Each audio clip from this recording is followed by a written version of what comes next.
Hey everybody, Chef Britt here with atbbq.com, and today we're making something sweet. We're making honey peach pie. So fun fact, I've made a ton of pies out there, but I haven't made very many gluten-free pies. So that is what we are going to be doing today, using the gluten-free flour blend from Kamado. And I'm really excited because the technique, the recipe that I've got is basically exactly the same as making a gluten-filled pie crust. So let me show you how we do it. All right, so we're gonna be using the Anchor shroom today. I'm gonna set it up with the single wire whips here, which act as sort of paddle attachment. If you are familiar with other kinds of mixers, this is the equivalent. We're gonna start with 2 cups of our gluten-free flour blend. Get it everywhere.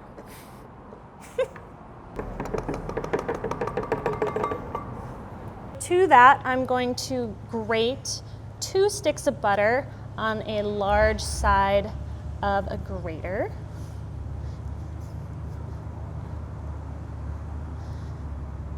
And you're going to want to work as quickly as you can,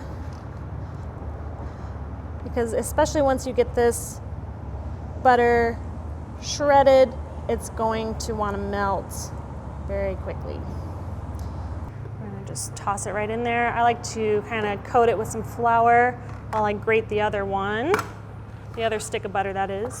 And if you're crazy like me and working outside, you can also chill your flour to keep things really cold if you're working in a hot kitchen, let's say. So now we're just looking to incorporate that butter evenly into the flour and get it into smaller pea-sized pieces. In the meantime, I'm going to measure out my ice water. So I've got ice cold water here that I'm going to measure out. I've got about a ½ cup. I may add a couple more tablespoons depending on how this comes together. And I'm just going to add it all in at once. Oh, I almost forgot. A little bit of kosher sea salt. You can use salted butter too if you prefer, but we've got great salt. All right.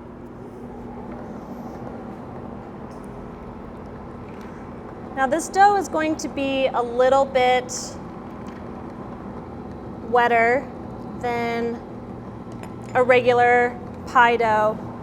And that is just the way that the starches kind of handle the moisture. Once things really start clumping together is when I know I'm very close to what I want. So I'm going to pull this out. Now the texture of this, upon first feel, is much softer than a regular pie dough, but do not fret. Right now it feels like cookie dough. It's very malleable. So what we're gonna do is we're gonna form this into a rough sort of disc shape and let it hydrate and chill in the fridge for quite a few hours or even overnight. So we'll get it wrapped up in plastic.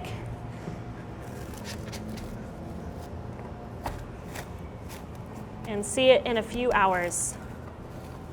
So we're gonna be doing all of our baking right here on the Kamado Joe Classic II. First thing I need to do is get my charcoal bed going, and then I'll show you how to set it up for indirect cooking or baking in this sense, and then also how to rein into a temperature range that works best for pie.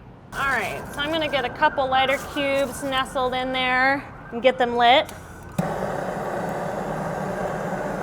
And I'm kind of at the bottom of a bag, so I've got a lot of little pieces, which is fine. I'm just gonna take a couple bigger pieces and kind of nestle them around the lighter cubes. And we're gonna wait for those coals to get nice and white hot, rake them around and even out the heat, and then we'll set it up. All right, so now we're going to roll out our pie dough. I'm gonna get a little bit of my flour down. I'm just gonna start working it out. Make sure that your pie dough doesn't stick to your surface, so you're gonna every now and then just kind of pick it up and move some flour underneath there, because that flour is gonna wanna just absorb right into the surface of your dough. And we're gonna roll this out to about the thickness of probably close to 1/8 of an inch. And it's important to keep flouring and to sort of keep an eye out for any sort of large patches of butter. Now this looks pretty good, but if you were to find, let's say, a really large chunk of butter, I would worry that it would turn into a blowout later on. So if you find those patches of butter, you can kind of dig them out or just work them into the dough a little bit more if you need. That's about as thick as I want to go. So I'm going to use the lid to a 12-inch cast iron skillet to kind of get a rough idea. I'm going to go ahead and go about another inch around that outline using my paring knife.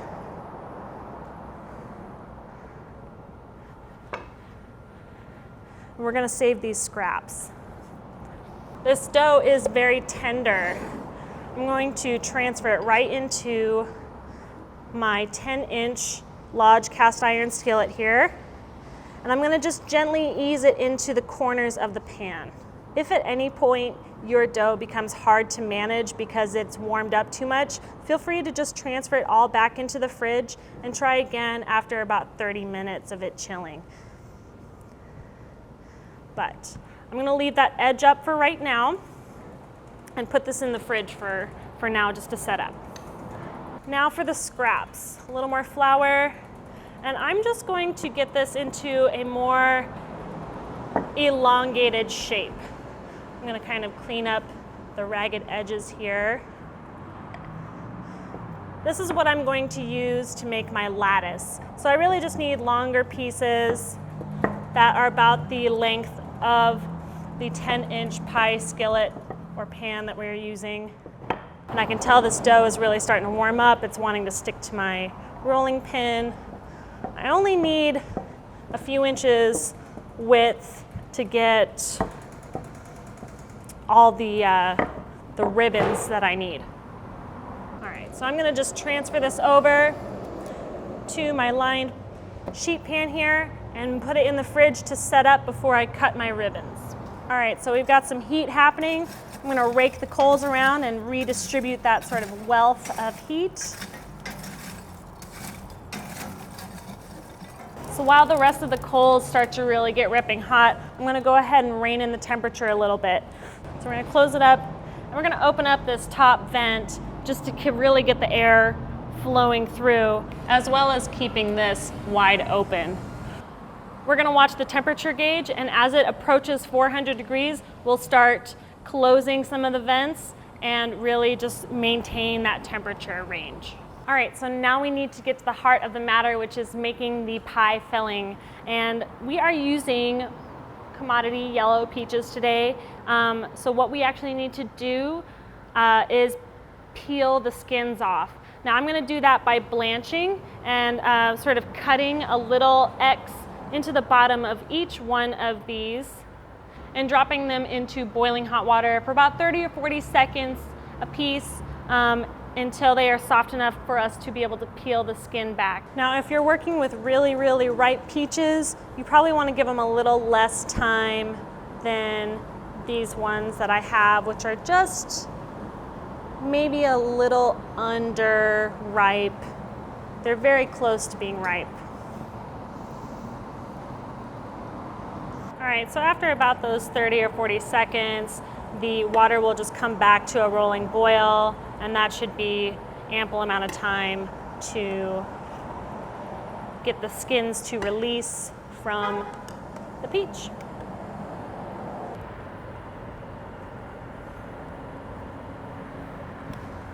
So this is the part where the ripeness of your peaches can really determine how easy or not easy this is. So far, so good. My skins are releasing very nicely. They're coming off pretty clean. Hopefully the flesh will sort of release from the pit easily as well. So let's move these skins aside. Oh, hey, check that out. If it's having a hard time releasing from the pit, you might just have to cut around it as best you can. It's just hard to know what's going to happen with your peaches at any given moment, but really we're just trying to get rid of any trace of woodiness, and we're trying to get chunks that are about 1 inch in size. I can tell this one's probably a little less ripe, just the way that this skin is coming off. It's kind of pulling on the flesh a little bit. Again, not too big of a deal.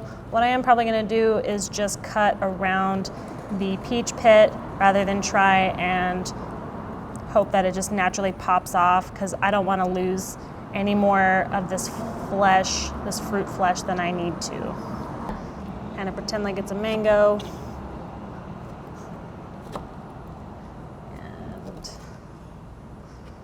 I'll try not to leave too much behind, but if I can at least get the pit removed and I still have plenty of peach to work with, that's great. That's all I need. Well, I found a couple more of these little peach nuts, so I kind of want to taste it and see what it's about.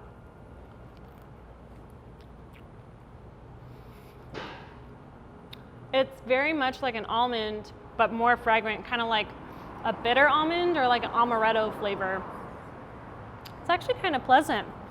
I bet you could use that to infuse more flavor into your peach pie if you wanted, or just have a fun, different kind of snack. Assuming you don't lose them. Now let's get the rest of our ingredients mixing with these peach chunks that we worked so hard to obtain. So the beauty of this pie filling is its sort of minimalist approach. So the only sugar that we're adding is this cinnamon infused honey from Zingers, which I absolutely love. They carry a couple other infused flavors such as lemon and raspberry that I think would work really well with this peach filling as well. And then to sort of thicken things up, we're going to go ahead and use more of our Kamado gluten-free flour. So I'm going to add 3 heaping tablespoons of this flour. And we're going to do 2 4-ounce packages of this infused honey. Make sure to get every little bit. What's beautiful about using just honey as your sweetener is that it's not going to be too sweet in the end, and it also is going to lend its own sort of minerality and inherent, let's call it bitterness.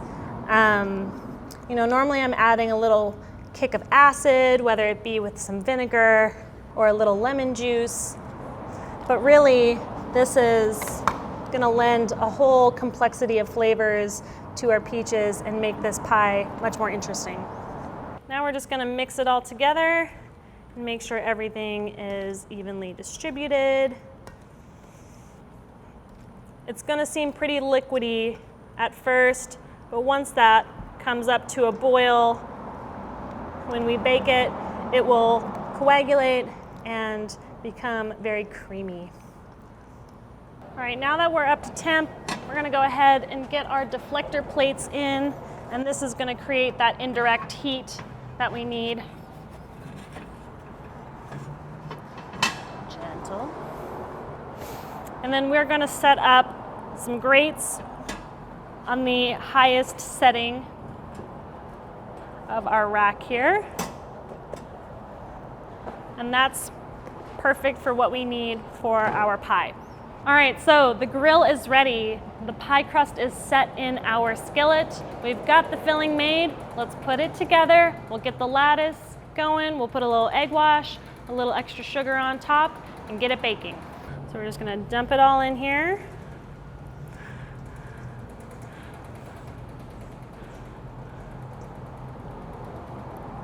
And we'll just get it evened out. Perfect. Slide in my extra pie crust here, and I'm going to cut my lattice strips out. I'm going for about, I don't know, 3/4 of an inch. I really only need about 7 or 8 strips to kind of get the point across. So I've got 1, 2, 3, 4, 5, 6, 7. Yeah, that'll do. I'm going to take my shorter strips and put them on the outer edges.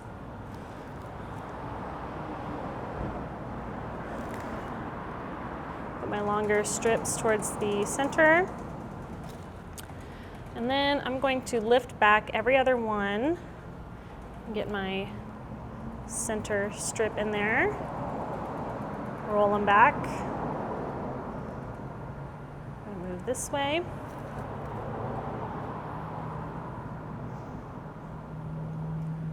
Back over. Just try and keep your mind clear while you're doing this.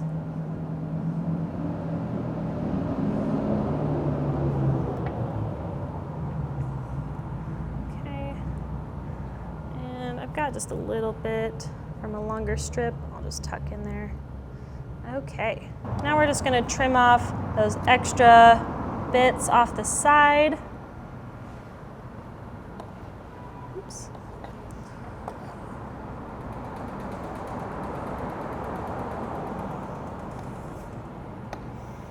Okay, now we're just going to roll in the edges onto the inside of your cast iron skillet. I love the cast iron skillet for baking pies on the grill. Just the heat dispersion, the intensity of the heat can really be handled well by a cast iron skillet. You theoretically could use just an aluminum foil tin, but you're probably more likely to burn the bottom of your pie. Okay, so now we've got that all sort of tucked in. It's pretty warm out here. I can tell this is pretty soft and malleable dough at this point. I'm going to be really delicate and just kind of go around and crimp.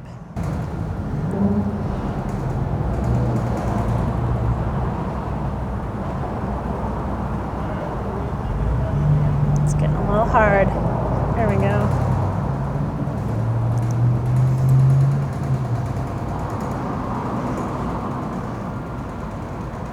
It's so beautiful. Okay, now we need to throw a little egg wash on there, and this is purely for aesthetic purposes. So we're just trying to get a little extra browning on top. You don't have to do this, guys. It's just aesthetics. It's for browning, not much more than that. So for my egg wash, all I've got is 1 egg, a touch of water, and a pinch of salt. And I just mix it until it's totally fluid. You just don't want any of those little egg white sort of boogers floating around in your egg wash. And then last but not least, we're gonna do just a little sprinkling of sugar over the top to give it just that cute little sparkle. Because you know what, you can grill and be cute, that's fine, no judgment. This grill is right at 400 degrees. Ideally, you're gonna be working within about a 25-degree plus or minus range from that. So anywhere between 375 and 425 is acceptable for making pie.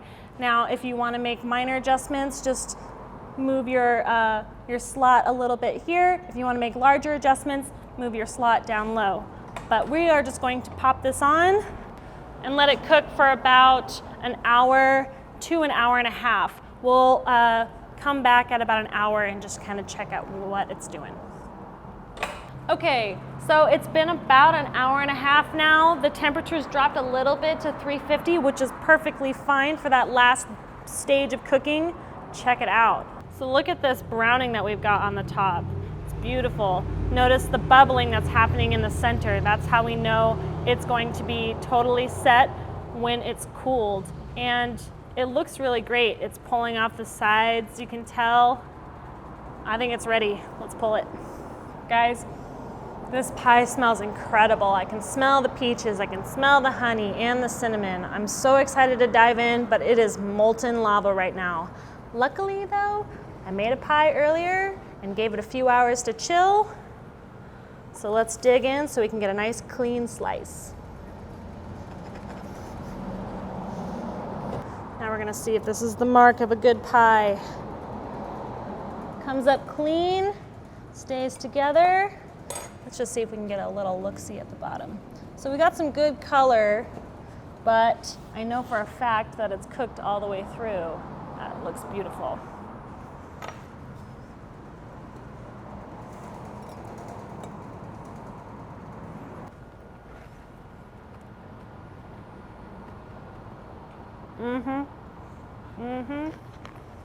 That's a honey peach pie right there.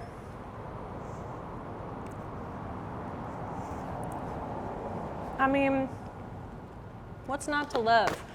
Fresh peaches in the middle of peach season, beautiful honey. It's not too sweet. That's what I really love about this pie. Growing up, I hated fruit pies. They're just too sweet, too gloopy, too gloppy. The gluten-free flour blend that we use to help set this pie up is not too gloopy and gloppy. It's really quite nice, actually. And the crust, the technique, it's all there. I bet you could do this too. Cool, well that wraps it up for me today. If you want to check out the recipe, click the link below in the description. Check out atbbq.com/thesauce. If you need to check out any of the products that we use today, you want to check out the Classic II, head on over to atbbq.com. All things barbecue, where barbecue legends are made.